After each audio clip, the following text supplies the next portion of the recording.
Bismillahirrahmanirrahim. On to the session number 7. Now we are going to start talking about pregnancy. So the very first thing in that is fertilization. Most commonly occurs in the upper end of the fallopian tube, that is called as ampulla. There's no picture of that. So let me draw it over here. So suppose that this is the ovary, and we have like the fallopian tube over here, and then this is like that.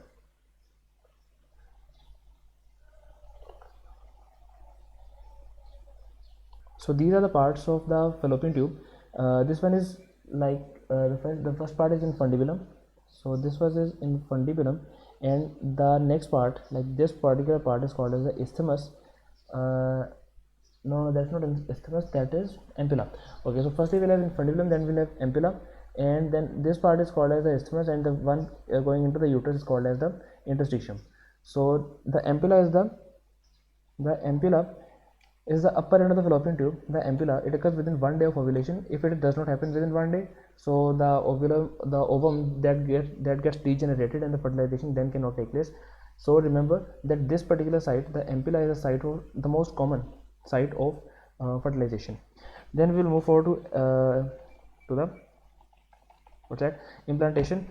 Within the wall of uterus, it occurs 6 days after fertilization. Remember that the blastocyst sticks on the 6th day after fertilization. Since tissue trophoblast secrete the HCG, which is detectable in blood 1 week after conception, and home test in urine 2 weeks after conception. So the level of HCG can be tested in the blood 1 week after the conception, and the home test in the urine can be done 2 weeks after conception, because although the syncytial trophoblast is formed on the 6th day of fertilization, but the syncytial trophoblast is formed on the 6th day of fertilization, and it starts producing beta HCG, but the detectable level are not produced until and unless it reaches like 1 week after conception. So 1 week after conception, the detectable levels are achieved. Gestational age calculated from the date to the last menstrual period, that is the gestational age, and embryonic age calculated from the date of fertilization, gestational age minus 2 weeks. So these are the two things for the gestational age that is used to calculate the date of last menstrual period, and the embryonic age, it is calculated from the date of fertilization, that is gestational age, whatever it is, minus 2 weeks. So we because we know that from the last menstrual period, it will take 14 days for the ovulation to take place, and then after ovulation there will be 1 day further until then, which means that until when the fertilization can take place. So basically, if we have to find the embryonic age, so we will have to find the point of fertilization. So the point of fertilization is 14 days less than the gestation age, so we will omit the 2 weeks from the gestational age to find out the embryonic age. Then the placental hormone secretion generally increases over the course of pregnancy, but HCG peaks at 8 to 10 weeks. That is very important, that the placental hormone secretion generally increases over the course of pregnancy, but the HCG will peak at 8 to 10th week. So here you can see the weeks of pregnancy, and this is the hormone level and main source of hormones. So the corpus luteum, that is the main source of hormone production, that is basically progesterone. So the main source of progesterone production, you can see this slight peak in the graph, the progesterone, the purple one. I guess it is purple, or I'm colorblind or something. So the corpus luteum is maintaining the level of progesterone in the initial phases of in the first 7 weeks of pregnancy. Later on, that there is transition, and then the hormone production is taken over by the placenta. Now the HCG production that reaches its maximum level at 8th to 10th week of gestation, and then here we have estrogen, which the level of which is increasing throughout the pregnancy, but progesterone level is more than that of estrogen, and progesterone level will keep estrogen level in check. Then the prolactin level, you can see that it is also increasing throughout the prolactin, but it is not prolactin one which is produced by the pituitary. It is the human placental no, that's not it. So prolactin level is also increasing, and human placental leptogen, that is it. Human placental leptogen is also increasing.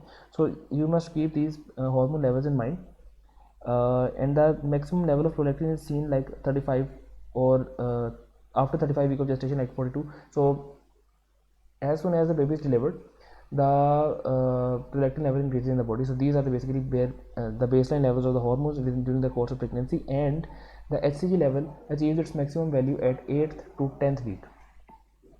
Then we have normal physiologic changes during the pregnancy. We will discuss them system wise, and then let's see firstly the renal or urinary system. So the clinical findings are increased glomerular filtration rate and the renal size. There will be decreased blood urea nitrogen and serum creatinine. Why will there be a decrease in the BU and creat? Because the GFR has been increased. Resultantly, these things will decrease.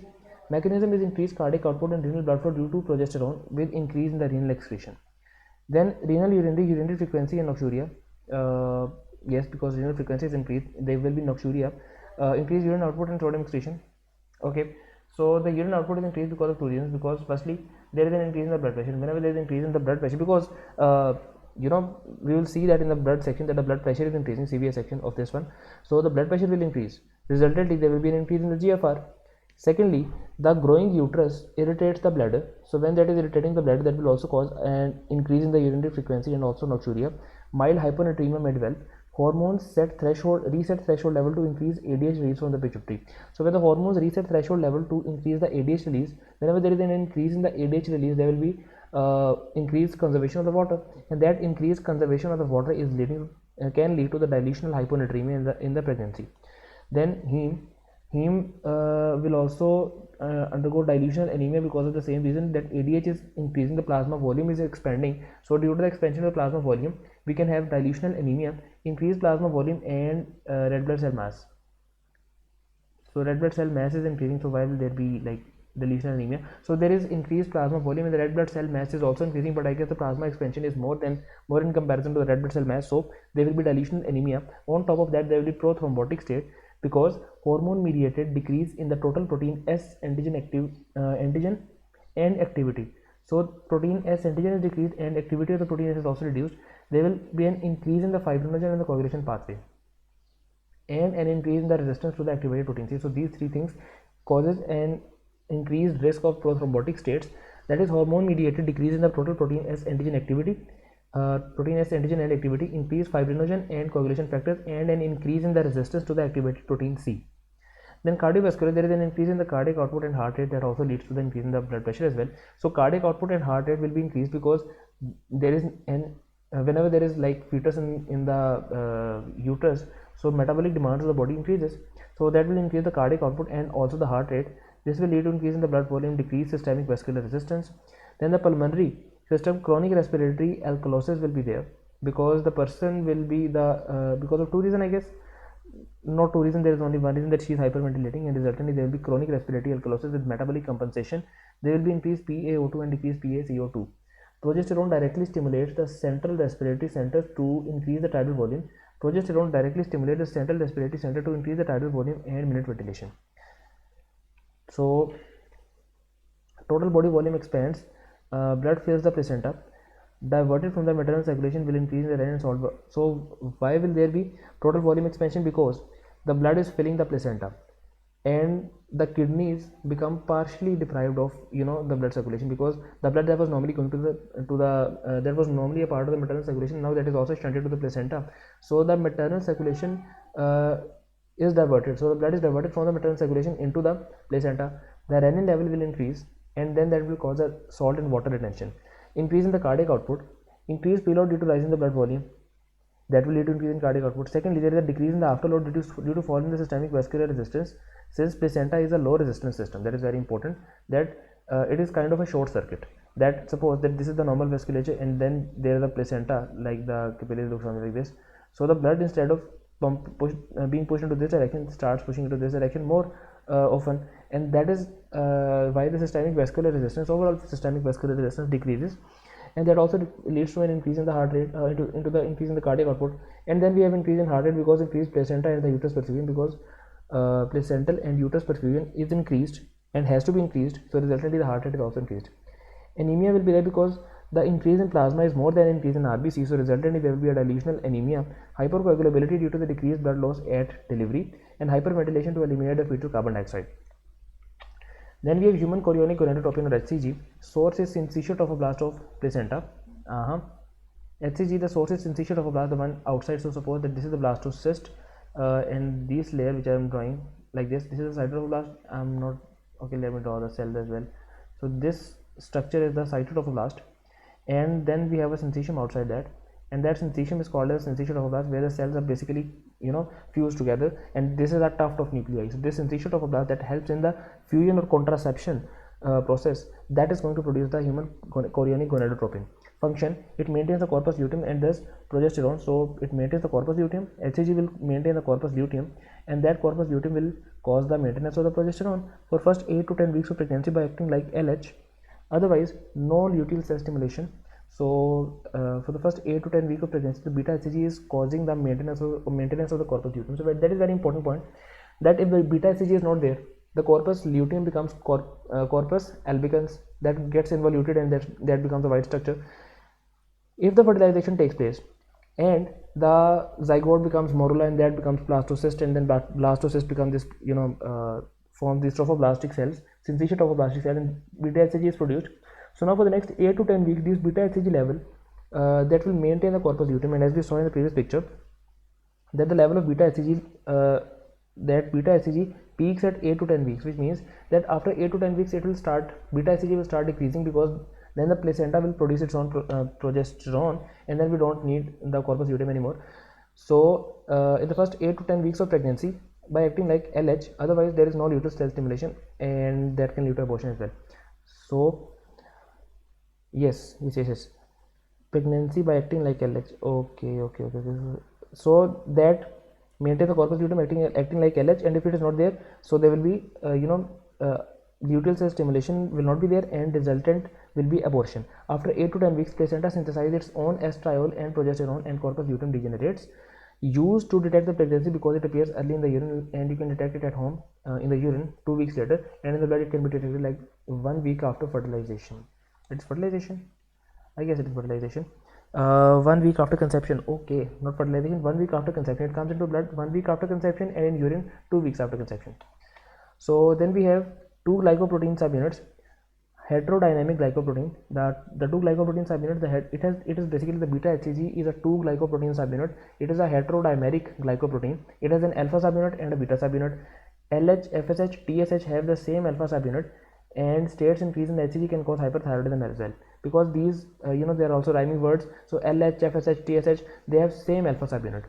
Beta subunit is existing in the binding only, but the alpha subunit is the functional unit. So when they have the same functional unit, so in the cases when we have increased HCG, for example in the cases of germ cell tumors, so when the HCG level increases, resultantly the person is at risk of developing hyperthyroidism. It binds the LH receptor in the corpus luteum to maintain it. So it is going to bind the LH receptor on the corpus luteum to maintain it. Now it is very important that the corpus luteum is basically stimulated by the LH, but since the alpha subunit of the HCG is similar to that of the LH, so it can this is the mechanism by which it maintains the corpus luteum for 8 to 10 weeks. Beta subunit is unique. Pregnancy test detects the beta subunit. Okay, beta subunit of the HCG is unique, so it is not like we are detecting thyroid in the urine and we are saying the woman is pregnant. So in that case, males would be pregnant as well. So beta subunit of the HCG is very unique. So in the urine detection test, the beta in the pregnancy test, we are detecting the beta subunit to be very specific about the pregnancy or not. So if HCG is increased in multiple gestations, hydrotide so HCG is increased beyond the limits increased in multiple gestations, or in hydrotide moles or choriocarcinomas and Down syndrome. HCG decreased in ectopic or failing pregnancy, Edwards syndrome and Tau syndrome. So HCG levels are also helpful in diagnosing certain conditions. For example, multiple gestation, hydrotide mole, choriocarcinomas and Down syndrome is basically shows an increase in the HCG, while a decrease in the HCG is seen in the ectopic or failing pregnancy, Edwards syndrome and Tau syndrome. Then talking about the human placental lactogen, it is also known as somatomamotropin. Human placental lactogen is also called as the somatomamotropin.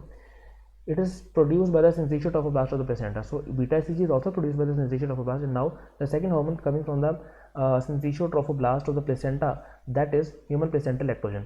Function: it stimulates the insulin production. Overall increase in the insulin resistance, raises the blood glucose level, good for baby. Promotes the breakdown of fatty acids. So basically, when insulin production is increased, it is going to raise the blood glucose level. How? Stimulates the insulin production, overall increase. So basically the point is not okay, it stimulates the insulin production, but overall it increases the insulin resistance. That is the main point, that human placental lactogen causes the increase in the insulin resistance. When the insulin resistance develops, that causes that raises the blood glucose level for the good for the baby. I don't know how the insulin production is related to resistance. Maybe they're interrelated or something, but the main point is insulin resistance is increased due to the human placental lactogen that raises the blood glucose level, and that is good for baby. It promotes the breakdown of fatty acid by mother for fuel, and promotes the breakdown of proteins for the fetal protein synthesis. It promotes the breakdown of proteins for the fetal protein synthesis. Then gestational diabetes. So you can see that insulin is the major anabolic hormone of the body. So when insulin resistance develops, the glucose level is raising, and then there is a breakdown of the fatty acid, catabolism of the fatty acid, and the catabolism of fetal proteins, for the fetal protein synthesis takes place. Then gestational diabetes can occur as well because of this particular hormone, human placental lactogen. If maternal pancreatic function cannot overcome the insulin resistance, it can lead to a transient state of diabetes in the mother. Screening by serum glucose testing, not by using the testing as glucosuria is normal. Okay. So we have to do serum glucose measurement. We cannot use the urine glucose measurement, because urine glucose measurement will show glucosuria, because we know that GFR is being increased. On top of that, threshold level is also decreased. So glucosuria is a normal finding in the pregnant patients, but the glucosemia, like increased glucosemia or hyperglycemia, that is something very specific for the diagnosis of the gestational diabetes, and we can measure that in the serum of the patient. Then here we have the metabolic effect of the human placental lactogen. Metabolism, maternal metabolism and the fetal metabolism. So increased human placental lactogen will lead to increased insulin resistance.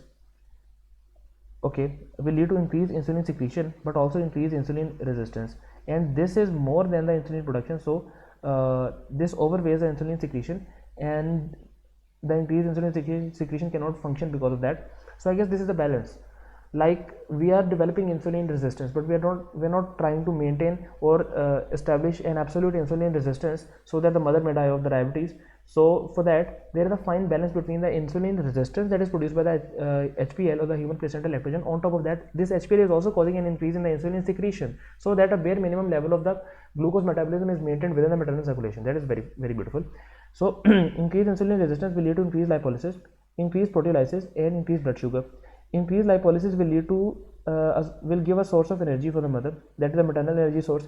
Then increased proteolysis and increased blood sugar is basically increasing the glycogen and protein synthesis.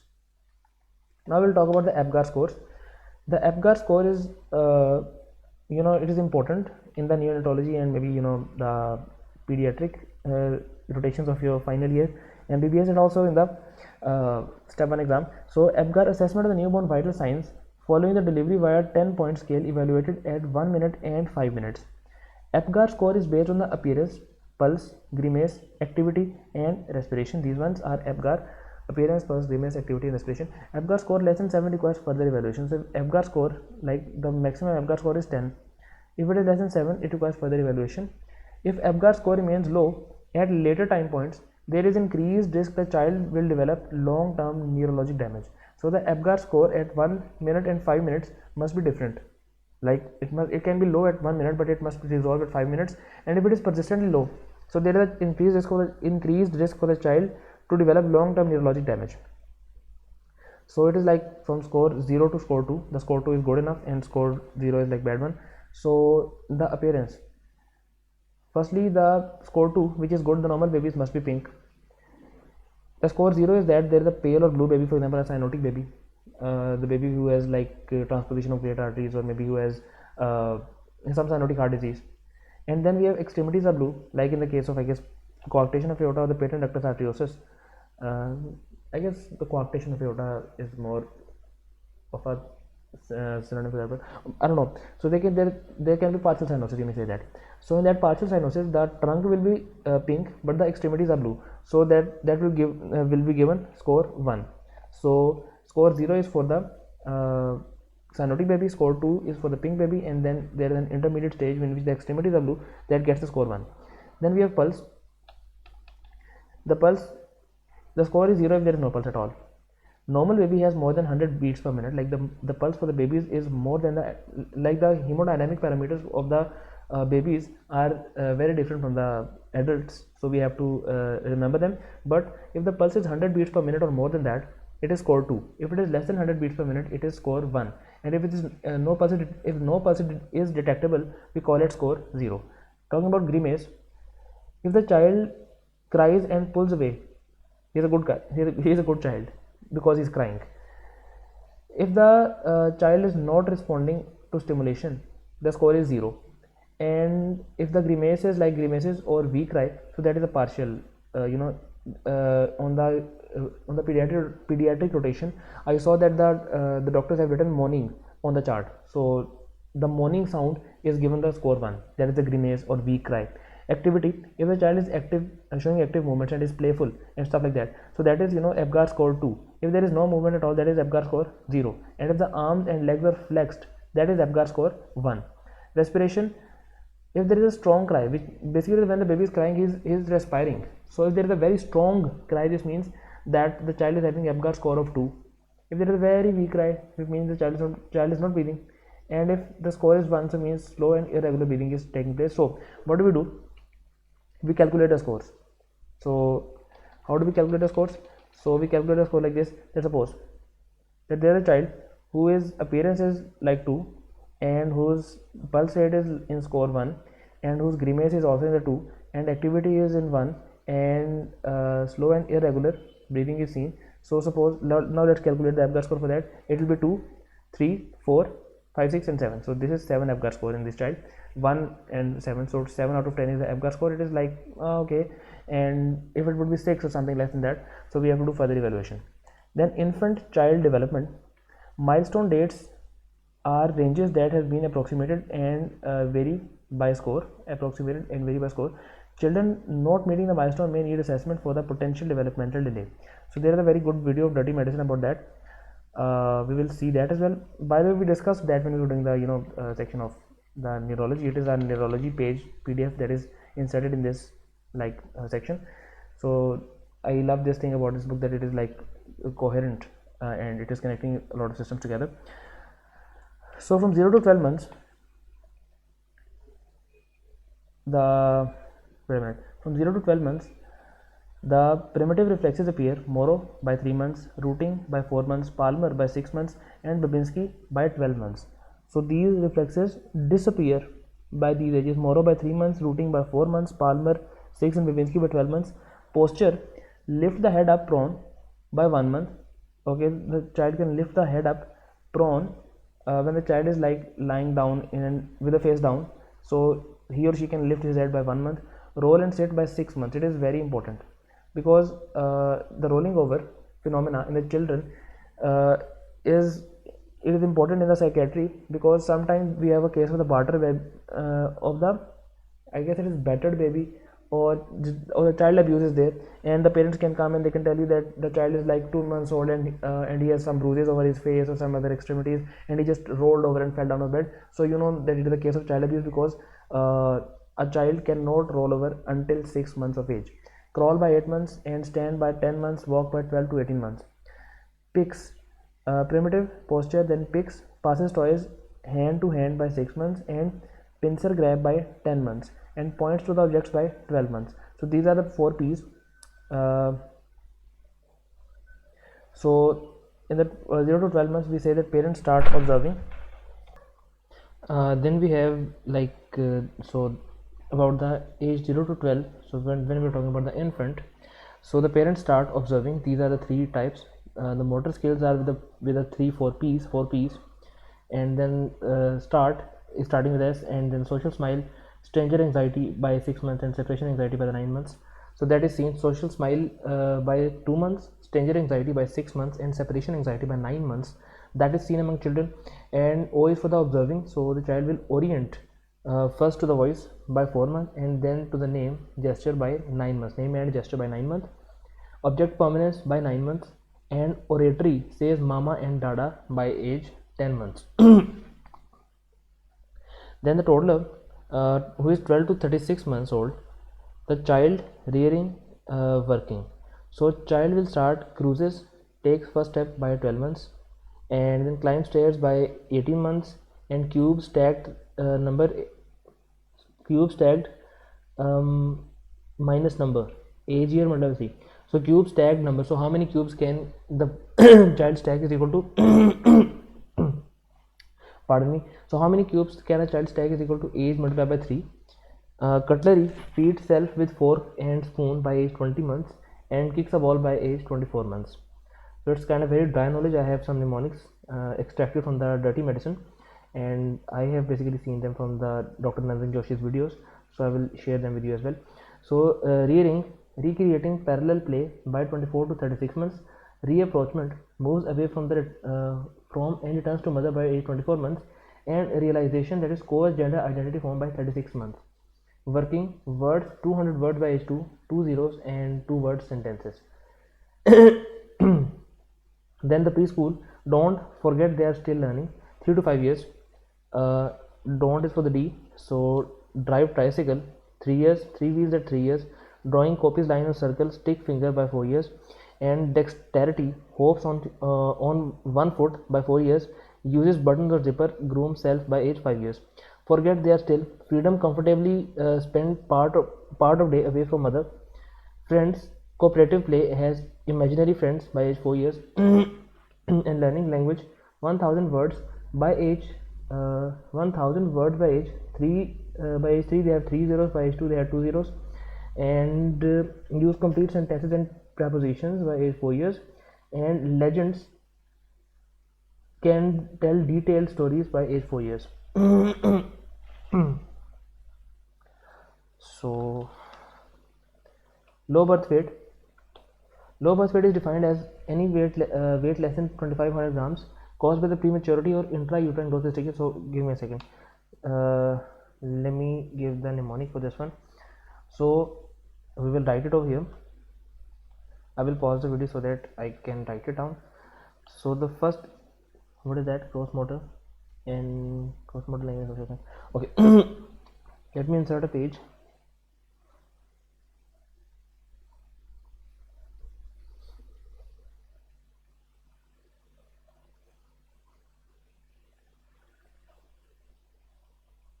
So there we go in the blank page, and I will pause the video and type the mnemonic so that we could save our time of the session. So you can copy them as well. So here I have written them. So you can see that firstly these are some milestones. They're not all of them, they're like, but they're good enough. Secondly, we have to divided the infantile milestones like in 2, 4, 6, 9 and 12 months. So these are firstly the divisions. Secondly, 2, 4, 6 and 9, 2, 4, 6, 9 and 12. So these are the divisions, like remember these months. Secondly, now we'll see different milestones at these months. So for the gross motor, at 2 months the child will raise his head. Secondly, at 4 months, I guess, raise his head from the prone position. 4 months roll over, 6 months sit up, 9 months crawl, 12 months walk. So it is like a rhyme or a song, like 2 months old raise your head, 4 months old roll over Fred, 6 months sit up, 9 months crawl, 12 months walk, that's all. So it goes like that, and you can sing it in a better voice over and again, like twice or thrice, and you will like become the master of the gross motor skills. Then moving to the language. So in 2 months, like give me a second. So 2 months language, where is language? The child social messaging in 2 months, and orients and object. So in the 2 months the child starts saying like ko, I don't know what that is, like ko, I guess the sound is ko, I'm not sure. So 2 months will say ko, ka, ki, like sounds. 4 months will have a social smile maybe or the 4 months can laugh. 6 months baby will start babbling, and 9 months will say I think I have missed something with language.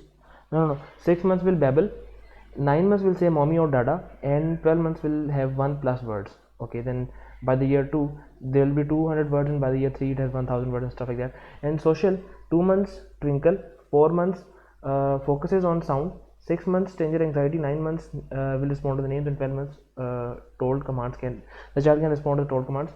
So remember these ones, these are good enough. So now we will move forward to the this one, what is it, the low birth weight. So low birth weight is defined less than 2500 grams caused by the prematurity in the intrauterine prematurity or intrauterine growth restriction. That can be due to any reason, but so suppose that there is some torch infection and stuff like that. So intrauterine, oh pardon, So suppose there is some intrauterine growth restriction because of torch infection or something other that is causing the intrauterine growth restriction, so that will lead to low birth weight. It is associated with an increased risk of sudden infant death syndrome SIDS and with increased overall mortality. Other problems include impaired thermoregulation and immune function, impaired thermoregulation and immune function, hypoglycemia, polycythemia, and impaired neurocognitive emotional development. Complications include infection, respiratory distress syndrome, necrotizing enterocolitis, intraventricular hemorrhage, and persistent fetal circulation. Then we have SIDS. So what is sudden infant death syndrome? Sudden death of infant less than 1 year of age, okay, and unexplained by other causes. Risk factor includes stomach sleeping, maternal smoking during the pregnancy, very young maternal age like less than 20, bed sharing, infant and parent, and prematurely low birth weight. Bed sharing, I know how that can cause SIDS.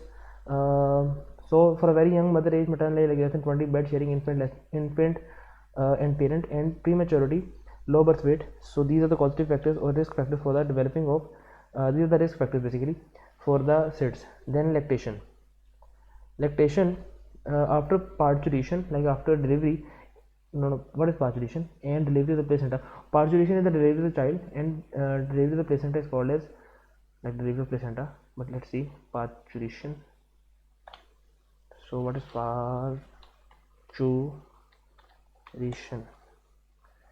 Parturition means labor. Parturition is the action of giving birth to a young. So basically the delivery of the child is called as parturition, and then there is the delivery of placenta. There is a rapid decrease in the progesterone, there is rapid decrease in the progesterone which disinhibits and initiates the lactation. So progesterone was inhibiting the lactation. Now when there is a rapid decrease in the progesterone level, this will disinhibit and initiate a lactation. Suckling is required to maintain the milk production and ejection, since increased stimulation will lead to increased oxytocin and prolactin. So whenever there is increased enough stimulation, that will cause an increased oxytocin and prolactin. Prolactin induces and maintains the lactation. Okay, prolactin induces and maintains the lactation. Decrease the reproductive function, manufactured due to the stimulation by the thyrotropin releasing hormone, and is inhibited by the progesterone. Then oxytocin, it assists in the milk letdown, also promote the uterine contractions. Breast milk is the ideal nutrition for the infant less than 6 months old. Contains maternal immunoglobulins conferring the passive immunity, mostly IgA, macrophages and lymphocyte. Breast milk reduces the infant infection. And is associated with a decreased risk of child to develop asthma, allergies, diabetes mellitus, and obesity. Guideline recommended exclusively breastfed infants get vitamin D and possibly the iron supplementation, and also because the breast milk is deficient in vitamin D, iron, and also vitamin K. So all the infants must get intramuscular IM vitamin K injections, I guess. So basically IM is injected into the infant. We will see in the biochemistry that in what form is it injected, either IV or IM, but I guess it is IM. So the IM vitamin K must also be supplemented in the babies to prevent them from bleeding disorders.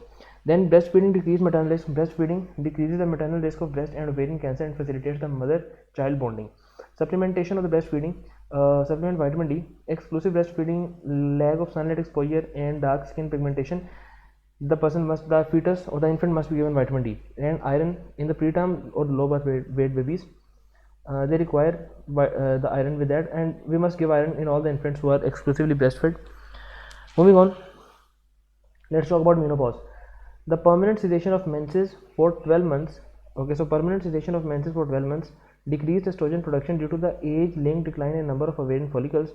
Average age at onset is 51 years, earlier in the smoker. So menopause, permanent cessation of menses for 12 months, decreased estrogen production due to the age-linked decline in the number of ovarian follicles. Usually preceded by 4 to 5. Usually it is preceded by 4 to 5 years of abnormal menstrual cycles. Sources of estrone after the menopause become peripheral conversion of androgens, and increased androgens will lead to so the source of estrone after the menopause become peripheral conversion of the androgens, and that will lead to increase in androgens and hirsutism, because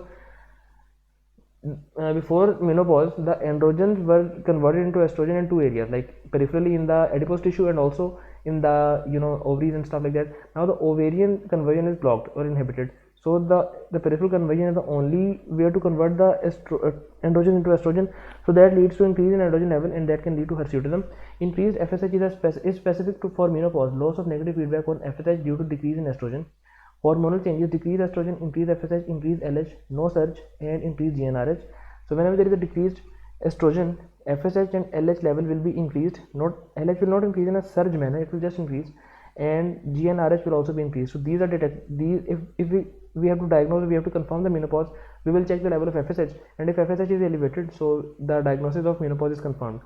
Causes havocs, which means hot flashes, atrophy of the vagina, osteoporosis, coronary artery disease, sleep disturbances, and all these things are associated with the menopause. Menopause before age 40 suggests primary ovarian insufficiency, that is premature ovarian failure. Then we have androgens. So androgens are testosterone, dihydrotestosterone, and androstenedione. So source is dihydrotestosterone and testosterone from the testes. Androstenedione is from the adrenals. Potency, DHT is the most potent of them all, then testosterone, and then androstenedione. Function, testosterone, differentiation of the epididymis, vas deferens, seminal vesicles, internal genitalia except the prostate. So differentiation of the epididymis, vas deferens, seminal vesicles, internal genitalia except prostate. Growth spurt, that is penis, small vesicles, sperms, muscle, and RBCs. It's not small vesicles, seminal vesicle. Okay, so growth spurt from which is associated with the growth of penis and seminal vesicle and the sperms and the muscles and RBC. Deepening of the voice, we are talking about the functions of testosterone. Closing of the epiphyseal plates via estrogen converted from the testosterone, and then libido is also associated with the testosterone. Testosterone produces libido. Then dihydroxy testosterone, DHT, dihydroxy testosterone, because it is formed by 5-alpha reductase. So yeah, I guess it is dihydroxy testosterone, or maybe it's dihydrotestosterone. I don't know, I'm sure. So it is dihydrotestosterone. Early differentiation of the penis, scrotum, and prostate, and the late prostate growth, balding, and sebaceous gland activity will be there. Then we have testosterone is converted to dihydrotestosterone by 5-alpha reductase, which is inhibited. So this is inhibited by the finasteride. In males, androgens are converted to estrogen by cytochrome P450 aromatase, primarily in the adipose tissue and testes. Aromatase is the key enzyme in conversion of androgen to the estrogen. Exogenous testosterone, inhibition of the hypothalamic pituitary gonadal axis, decreases the intratesticular testosterone. What does that mean? So there is exogenous testosterone. Okay, so when we administer the exogenous testosterone, for example in the form of anabolic steroids, so in that particular case, when anabolic steroids are taken, like for example the person who is working out so much, or the person who is like a pro gymmer, so in that case the inhibition of hypothalamic pituitary gonadal axis will decrease the intratesticular testosterone, and that will cause testicular size decrease in the testicular size, and ultimately azoospermia. Okay, so the basic function of testosterone, there are a lot of functions associated with the testosterone, but you may say that testosterone is associated with the spermatogenesis, right? So spermatogenesis will be inhibited if the intratesticular testosterone level decreases, but the exogenous testosterone will be then playing its part in the muscle development and all that, so that will lead to azoospermia. Then we have effects of the androgen abuse. So cardiovascular androgen abuse excess can lead to increased hematocrit, increased LDL, and decreased HDL cholesterol. That is a risk factor for the development of atherosclerosis. Then dermatologic manifestations include acne, hirsutism, and male pattern hair loss in the females. Genitourinary include clitoromegaly and oligomenorrhea. Testicular atrophy and decreased spermatogenesis in the males. So psychiatric manifestations include depression and hypomania in the females, and aggressiveness and mood disorders in the males. Breast include atrophy in the females and gynecomastia in the males. Other include deepening of the voice for the females and premature epiphyseal closure in the adolescents. Spermatogenesis, we have discussed that before, but let's see it once again. So spermatogenesis begins at puberty with spermatogonia. Okay, so it begins with the spermatogonia. Full development takes 2 months and occurs in the seminiferous tubules, produces spermatids that undergo spermiogenesis, loss of the cytoplasmic contents, and gain of the acrosomal cap to form mature spermatozoa. So here you can see that these are spermatogonium, diploid 2 and 2C. Okay, so let's revise it once again. 2N means that there are 2 copies of the chromosome, like 23 pair of the chromosomes, and C means like when there is a pair, so like each component of the pair is monochromated chromosome. So there will be 2C, 2N. Then primary spermatocyte, diploid 2N, 4C, like the monochromated chromosomes have converted into dichromated chromosome like this one. So that is why they are 4C, and we'll have 96, I'm sorry, no, not 96, there will be 92 sister chromatids over here.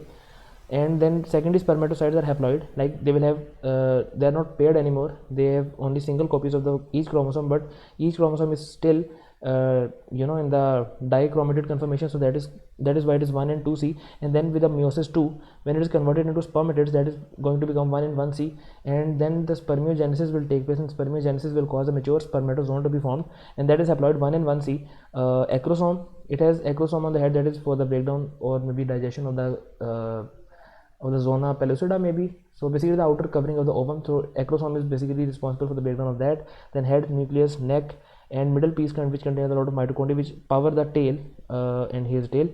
So note, impairment of the tail motility can lead to the infertility seen in the ciliary dyskinesia and Cartagner syndrome. NBME point is that blood testis barrier isolates the sperm to protect them from the autoimmune attack, and gonium is going to be a sperm, like zoon is zooming to be an egg. So spermatogonium is going to be a sperm, so spermatogonium will become a sperm, and zone, like I don't know. Okay, so spermatozoon is zooming to egg, so like it is going spermatozoon. So this is the spermatozoon. Spermatozoon is going to fertilize an egg, while the gonium, this is like zone and this is gonium. Spermatogonium is this one, and this is the spermatozoon, so remember this one. Okay, then these are the 10 stages of sexual development. So the 10 stages is assigned independently to the genitalia, pubic hair, and breast. For example, a person can have 10 stage 2 genitalia and 10 stage 3 pubic hair. So the 10 stage, like they are independently given to the pubic hair and the genitalia. So in the 10 stage 1, so basically the extremes are very important. The 10 stage 5 is completely developed, and the 10 stage 1 is like no sexual development is there, and that is pre-pubertal stage. So stage 1 is normally seen as a pre-pubertal stage, and the stage 5 is usually more than 15 years, like a completely developed or post no, it can't be called post-pubertal, but you can say it like a fully mature version of the sexual development is the 10 stage 5. So in stage 1, in males and females, you can see no sexual hair, like there is no hair in the pubic area of the chest in neither males nor females. Flat appearing chest will be there, and raised nipple. So flat appearing chest and raised nipple in the females can be seen, but this is the stage 1 of the 10 stage. Okay, then pardon me. So then stage 2, that is pubic hair will appear in males and females. So they start appearing, like you can see in the males they are less in quantity, but they have started appearing over there, and in the females they start appearing.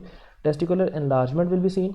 Testicular enlargement occurs first. So testicular enlargement along with breast bud forms, that is called as thelarchy. So breast buds start forming, as you can see the breast buds are forming, and the testicular size is enlarged. If you compare if you compare these two pictures, so the testicular size is enlarged, but the penile size is like pretty much the same. So first thing to enlarge in the males is the testicular size. Secondly, the breast buds form in the females, and the pubic hair grow. The growth of the pubic hair is called as pubarchy, and the breast bud formation is called as thelarchy. So these are the terms. I don't know if they're important for step 1 exam or not.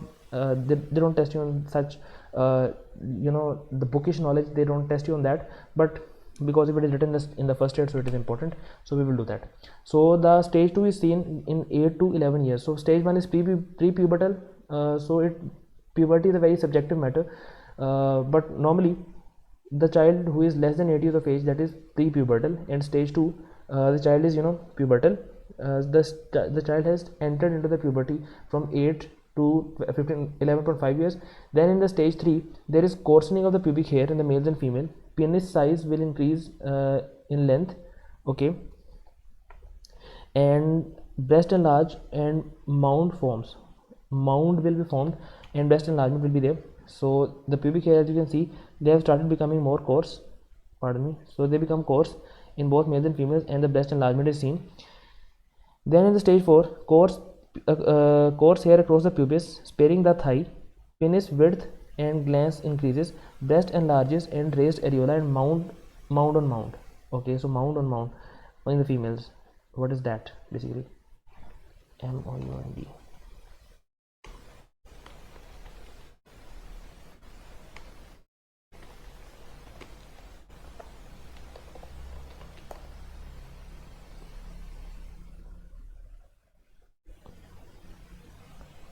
What is mound on a female body? That is the mons pubis, also known as the mons venus or the pubic mound, is the rounded mass of the fatty tissue that lies over the pubic bone. So that is mons pubis, which they have written mound. So there is mound on mound by 13 to 15 years. And stage 5, coarse hair across the pubis. Okay, so the hairs after the stage 2, the only difference, the only the development with the pubic hair is that they become more and more coarse.